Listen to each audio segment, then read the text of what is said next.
I'm Christian Heald, Head of Partnerships at ISPA. Today, I'm delighted to bring you our latest Insights interview from our partner EPS Global. In a time where industry is racing to build the final 40% of FTTP networks and the market is facing increased investor scrutiny, questions are now being asked as to how a network can deploy this final 40% in a cost-efficient and time-effective manner. One possible solution can be found in open disaggregated networking. In this Insights interview, we explore a success story of how this can be implemented correctly from US dark fiber builder Uniti. Graham Wooden, Senior Director of Core Engineering at Uniti, is joined by Alan Fagan, Director of Sales for North America for EPS Global, and Kelly LeBlanc, Chief Marketing and Product Officer at IP Infusion. Together, they will showcase how Uniti utilised open disaggregated networking solutions provided by EPS and their colleagues at IP Infusion to successfully deploy dark fiber networks across the eastern half of the United States and make them a key provider of dark fiber for wireless internet providers across that region.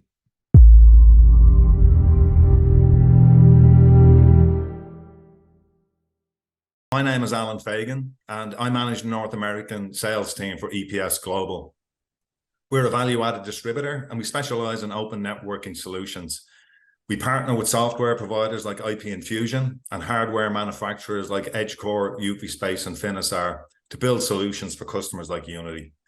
We've been active in open networking for almost a decade now, and we have the technical and logistical resources to help customers understand and ultimately to deploy open networking. All right. Great to have you with us, Alan. Thank you. Thank you. So let's get started.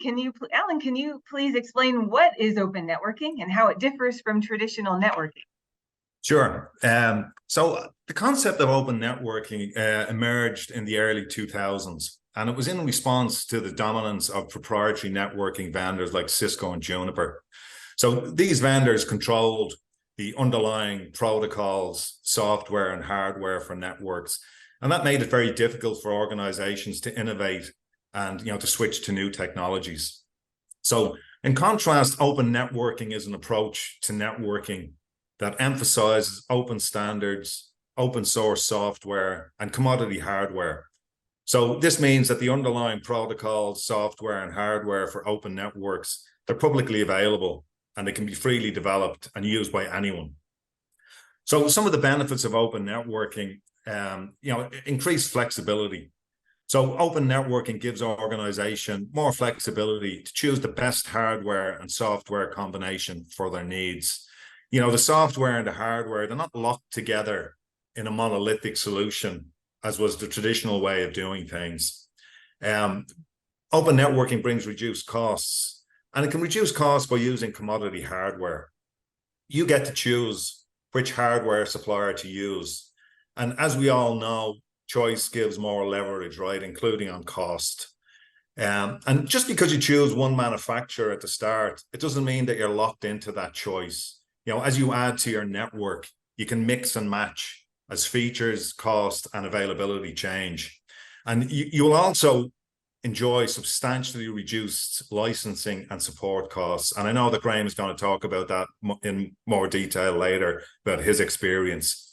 And as well as the cost savings, open networking also offers supply chain flexibility. You have multiple suppliers of hardware to choose from. If one switch is not available, you can use a different one. And we really saw the benefit of this during the recent supply chain crunch. We all experienced it through COVID.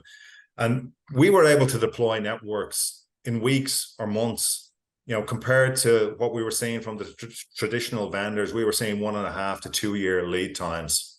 Another benefit of open networking is faster innovation. So open networking, it leads to faster innovation because anyone can contribute to the development of new technologies. And there are other benefits, such as reductions in power costs, again, that I know that Graham is going to cover as we go through this session. Initially, open networking was adopted by the hyperscalers, right? Because they had the resources available to deploy it. If we think of the army of engineers that like an Amazon or a Facebook or a Microsoft have at their disposal, but not everybody has those resources. But now with IP Infusion software, hardware from EdgeCore and UfiSpace, and our ability to pull it all together, we're seeing more and more tier 2 and tier 3 operators, reaping the benefits of open networking. And you can too. And with that, I'm going to hand over to Kelly and Graham, and they're going to talk specifically about Uniti's journey from choosing IP Infusion all the way to implementation and the benefits they've seen from this transition. So without further ado, let's have Graham start the discussion on his open networking journey. Graham, welcome, and can you please share with the audience, why did Uniti choose open networking?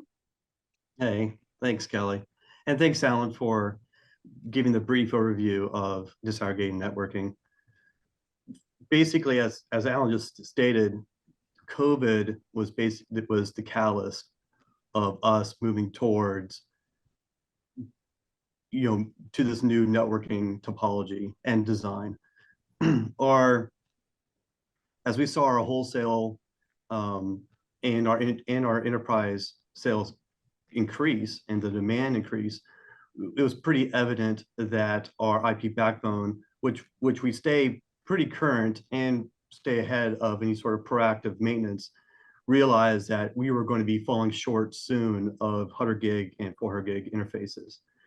So with that, we started looking at trying to devise a plan of how to stay ahead, especially with supply chain from new manufacturers being delayed, as well as gray market items being the cost increasing about fourfold overnight.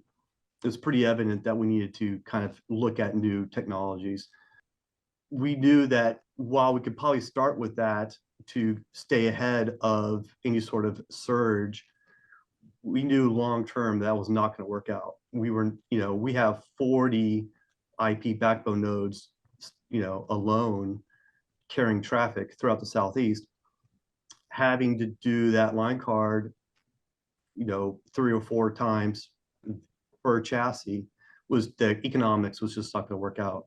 On top of not just the CapEx, but the OpEx too, in terms of any sort of licensing. So that's one of the great things about, disaggregated, is having to then separate out your infrastructure. We were able to then start looking at chassis or, routers from UP Space, and having a 5 times fold increase of interfaces available to us at basically 1/3 the cost of a gray market line card that would give us the head that we needed to move. EPS really stepped in and helped us get in touch with the right people at UP Space and EdgeCore for our hardware type questions, and then developing the relationship with the IP Infusion to help us with the software end. Our IP backbone is completely separate network from our Ethernet. So there was some considerations that we needed to take place. We handled things a little bit differently than our MPLS Ethernet network does. So we had a series of questions and use cases that were not readily defined or readily available for us to use. So we took a little bit extra time going through that process, and formed what we believe a pretty strong relationship with IP Infusion, UP Space, and EdgeCore with the help of EPS. Wow, you've done a lot of research and a lot of consideration into this deployment, working with both of our companies. Can you describe the experience of working with IP Infusion and EPS Global? Absolutely. So I'll start with EPS Global. Being directly introduced with EPS right away, I knew that they were going to be a solid partner. You just have that sense when you talk to our account team, and not only our account manager, but also the service and sales engineering team. You just knew right away that I had a team that can answer my questions, and if they weren't able to answer them, that they will be able to get the answers right away. I always felt like I was taken care of, didn't have any sort of hesitation or anything that was left undone on their end. I felt like they really stepped up and wanted our business. With working with EPS too, since we are a larger customer and have a larger footprint, there's staging warehouses throughout the United States that we started to work with EPS on getting the hardware that we're using more readily available for any sort of RMAs. And luckily to this day, knock on wood, there hasn't been any hardware failures, but I know that EPS will have hardware stage in RMA status for us to be shipped out if need be. Yeah, I'd like to talk a little bit as well, Kelly, about some of the lessons that we learned as EPS, from the Unity experience. And Graham has talked quite a bit about the power savings, like the really dramatic power savings. And we were aware that there were power savings, but I think seeing them so big was a lesson learned for us. But I think it's a common thread that we see with the customers that we have who have implemented open networking. They may implement it because of lead time. They may implement it because of cost. But once they have it implemented, they find all these other benefits that they were not aware of. And there's no going back. There's no going back to the old way once they've done it. What we like to call here at IP Infusion, total network disaggregation. So you're disaggregating everything, the hardware, the chipset, the optics. It's very, very interesting, this story. Alan, can you share some advice on how to begin a transition to open networking? Yeah, I think the most important piece of advice that I would give is to find the right partner to work with, right? And I will say that I believe that EPS Global are the right partner. I think Graham would back me up on that one as well. And the reason that I say that is that we have the technical knowledge, we have technical people on our team, and we have the relationships. We have the software relationships, we have the hardware relationships, and the ability to pull all those together as well. And also, where we don't have the answers, we have the relationships with IP Infusion. We have the relationships with EdgeCore, with UPSpace, and we allow our customers to leverage those relationships as well. We do the introductions directly, so Graham and his peers can talk directly to the hardware and the software people and figure out solutions. We're all about figuring out the solutions. I think if I think of the customers, the potential customers out there, one of the fears that they have is having to try and navigate this landscape on their own. What's the right software? What's the right hardware that goes with that? We can help in that. And I think that's a really key thing. Find the right partner, work with them, and we can make this easy.